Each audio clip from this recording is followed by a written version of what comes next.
Jo vaig entrar a una formació com a pallassa d'hospital, la primera vegada a la meva vida. Jo no sabia que aquesta era una nova professió i que requeria de molta formació.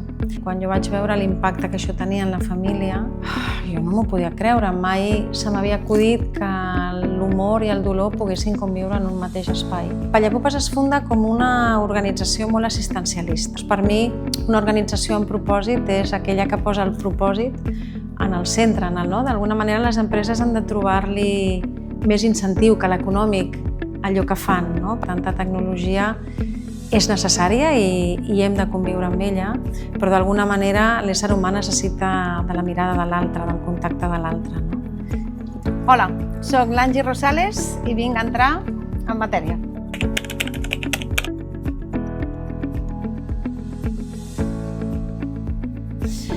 Mira, doncs jo vaig fundar Pallapupes perquè com a actriu vaig passar un càsting com a pallassa. Després vaig saber que era per pallassa d'hospital i quan vaig començar la formació vaig entrar a una UCI i vaig veure l'impacte que tenia la nostra feina i em vaig emocionar tant i vaig quedar tan tocada per lo que havia passat que vaig decidir que de gran volia ser pallassa d'hospital. I que la meva passió, la meva vocació i el meu art servís en situacions tan difícils de la vida. Crec que tots són modes i que d'alguna manera la privada ha hagut de trobar un motiu més enllà del capital i del diner per existir i per captar talent i per fer-se més gran. Però crec que té a veure amb què és allò que et fa aixecar cada dia, quina és la teva raó de ser, què és el que fa important que tu existeixis en el món. En el tercer sector això ho tenim molt clar, perquè diners no en guanyarem i el que nosaltres volem és millorar la vida de les persones o ser rellevants en els canvis socials que necessitem. Llavors, per mi, una organització amb propòsit és aquella que posa el propòsit en el centre. En el nostre cas, que l'humor, que l'art, que la cultura siguin part essencial de la salut i la dignitat humana i que en els moments més difícils de la vida d'una persona. Per tant, per nosaltres el propòsit clarament és aquest. Com diu el Simon Sinek, que el principal és el guai, doncs aquest és el nostre guai. El com et diria que amb una metodologia, amb pallassos d'hospital professionals, amb una metodologia validada, colze a colze amb el personal sanitari i per impactar en el benestar emocional de les persones que estan passant per un moment difícil de la vida. I el què seria amb intervencions artístiques, amb intervencions artístiques en espais que no ens imaginem, com pot ser una UCI, com pot ser un quiròfan, com pot ser una planta d'hospitalització, com pot ser sales, una habitació d'aïllats, o sigui, en aquells espais que no ens imaginem, allà és on està el propòsit de manera més efervescent. Quan jo vaig veure l'impacte que això tenia en la família, jo no m'ho podia creure. Mai se m'havia acudit que l'humor i el dolor poguessin conviure en un mateix espai i que la cultura tingués un impacte en la salut tan fort. I era claríssim que aquella família tenia una millor salut emocional després de la visita d'aquells Pallapupes. I per mi aquest és el core, el propòsit del que fem i el motiu per al qual ens aixequem cada dia, sens dubte. D'alguna manera les empreses han de trobar-li més incentiu que l'econòmic allò que fan, perquè és veritat que el diner té un topall. Tu vols diner i després vols més i més i més, però arriba un moment que allò ja no et fa feliç, i tu necessites altres coses per ser feliç. Jo crec que aquestes coses per les que ser feliços és connectar amb allò que aporta valor al teu client final. I aquí has de treure com molt petroli i les empreses són especialistes en treure petroli perquè en un inici el que ells volen és guanyar diners. I després te n'adones que d'aquesta manera és possible que no captis tot el talent que esperes. I jo crec que per això s'han inventat aquest concepte d'empresa amb propòsit o organització amb propòsit. Clar, Pallapupes es funda com una organització molt assistencialista, és a dir, nosaltres entrem a fer intervencions artístiques des del pallasso, des del teatre, des de l'humor, per millorar el benestar emocional d'aquells pacients que estan en diferents àmbits de l'hospital en estreta col·laboració amb el personal sanitari. Però ens vam donar compte que la demanda cada vegada era més gran, sobretot per part dels professionals i dels usuaris i les seves famílies, que hi havia molta evidència que demostrava que això era així, i vam entrar en el món de la innovació social, és a dir, el que nosaltres volem és fer intervencions amb impacte, però sobretot fer un canvi sistèmic, és a dir, que les arts i que la cultura no siguin un satèl·lit que quedi a decisió de cada gerent o de cada equip sanitari, sinó que realment siguem capaços d'integrar-nos dins el sistema sanitari i que la cultura, perquè hi ha molta evidència allà, i que la cultura es visualitzi com un valor que aporta salut en els diferents usuaris. Llavors nosaltres hem canviat moltíssim el Pallapupes Pallassos d'Hospital fins a convertir-nos, que aquest és el camí que estem fent, en una nova fundació que tingui una part de consultoria, és a dir, que siguem capaços d'aproximar-nos a les organitzacions per veure quin és el seu estatus de benestar emocional, tant dels seus pacients com dels professionals.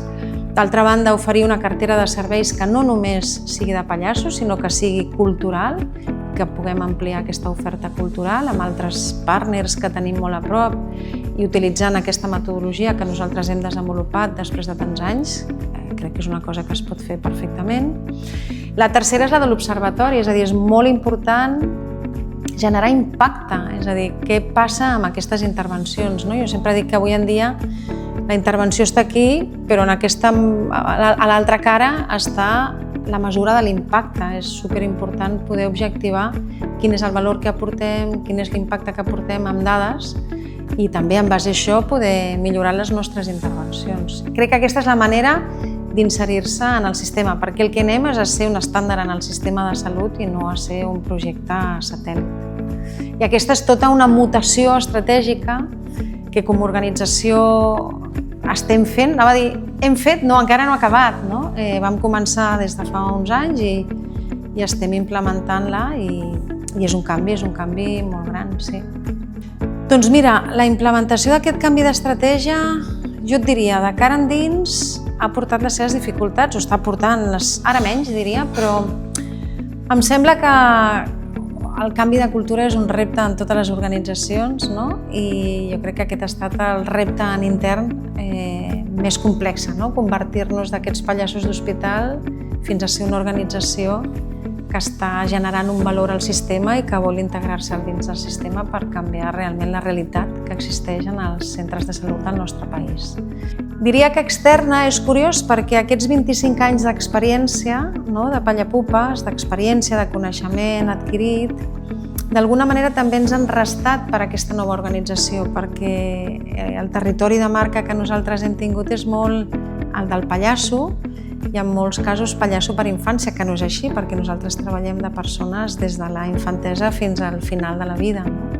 Llavors, en aquest sentit, potser tota aquesta experiència, tots aquests anys, de vegades també ens frena o ens resta per aquesta nova organització, perquè la gent de sobte no entén que tu puguis estar fent aquest canvi. El que passa és que quan tens espais per explicar-li, ho comprenen perfectament. Però el paraigües Pallapupes ja se'ns ha quedat petit. És molt estrany des de Pallapupes fer una auditoria, implementar més activitats a part de la de pallasso d'hospital, crear un observatori d'Arts and Health i la de l'acadèmia, ser capaços de tot aquest coneixement empaquetar-lo i oferir-lo als professionals de l'àmbit social, de l'educació i de la salut. I aquest és el gran repte en el que estem.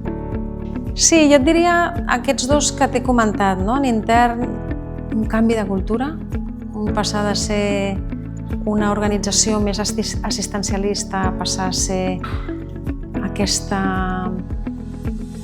4 organitzacions noves, que són aquesta consultoria, aquesta àrea d'activitats, de poder oferir activitats culturals més enllà del pallasso, la de l'observatori, generar evidència i que sigui un far de coneixement d'aquest àmbit d'Arts and Health, i la quarta és l'acadèmia, és a dir, nosaltres ja estem fent moltes hores de formació per a professionals de l'àmbit sanitari i social, perquè fa molta falta posar la persona en el centre i la humanitat enfront de tota aquesta tecnologia tingui un valor gran, no? Perquè en definitiva, si les persones no tirem, això serà difícil d'encarrilar-ho, no? Perquè tanta tecnologia és necessària i hem de conviure amb ella, però d'alguna manera l'ésser humà necessita de la mirada de l'altre, del contacte de l'altre. I en aquest sentit jo li auguro llarga vida a la cultura a dins de la salut perquè té un impacte molt clar i perquè l'ésser humà necessita de l'altra edat, clarament. Sí. Jo crec que Pallapupes passarà a ser una organització d'aquest ecosistema més gran, és a dir, Pallapupes es quedarà com a pallassos d'hospital, però m'imagino que mutarem a una fundació més gran amb aquestes 4 línies i la veritat que m'imagino un referent d'una banda per l'experiència i per la visió d'haver no només desenvolupat les intervencions, sinó, ostres, haver-li afegit la capa d'investigació, haver-li afegit la capa de docència, haver-li afegit la capa de consultoria. No? Crec que creixerem molt i que no només creixerem molt, sinó que creixerem, i no només en quantitat, sinó creixerem desenvolupant amb partners, no? que tinguin ganes de canviar les coses. Jo crec que creixerem molt en el sentit que el tema de les arts i la salut crec que estem a les beceroles i que hi ha moltíssim per fer i m'imagino en 10 anys, des de la prescripció social comunitària, que la cultura sigui realment un principi actiu en la millora de la salut de les persones i que estigui molt més baixat a terra, que sigui una realitat en molts centres de salut i que sigui una realitat per a moltes persones. Crec que això es desenvoluparà moltíssim i crec que nosaltres serem un agent important en aquest canvi, així m'ho imagino.